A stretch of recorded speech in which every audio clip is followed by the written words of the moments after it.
So আজকে আমরা দেখব কিভাবে আমরা আমাদের সাবস্ক্রিপশন রিনিউ করব। তো first of all log in করে আমরা আমাদের ড্যাশবোর্ডে আসব। তো ড্যাশবোর্ডে আমরা একদম নিচে যেতে থাকব। যাওয়ার পর এই যে এখানে আমাদের মাই অ্যাকাউন্ট একটা অপশন দেখা যাচ্ছে, এখানে একটা মেনু অপশন দেখা যাচ্ছে। আমরা মেনু অপশনে ক্লিক করব।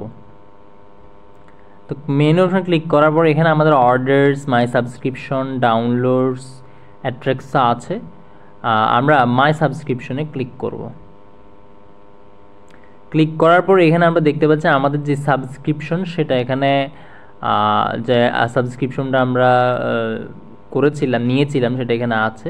অ্যান্ড এখানে আমাদের রিনিউ নাও অপশন আছে, ক্যান্সেল। আমরা এখান থেকে সাবস্ক্রিপশন ক্যান্সেল করতে পারবো, রিনিউ করতে পারবো। রিনিউ নাও ক্লিক করব। ক্লিক করার পর অ্যাজ ইউজুয়াল আমরা আগে যেভাবে হচ্ছে পেমেন্ট করতাম, প্রসিড টু চেক আউট দিয়ে অ্যাজ ইউজুয়াল আমরা আগে পেমেন্ট ডিটেলস দিয়ে পেমেন্ট করতাম, সেভাবে আমরা পেমেন্ট করলে কমপ্লিট করলে আমাদের সাবস্ক্রিপশন রিনিউ হয়ে যাবে। Thank you.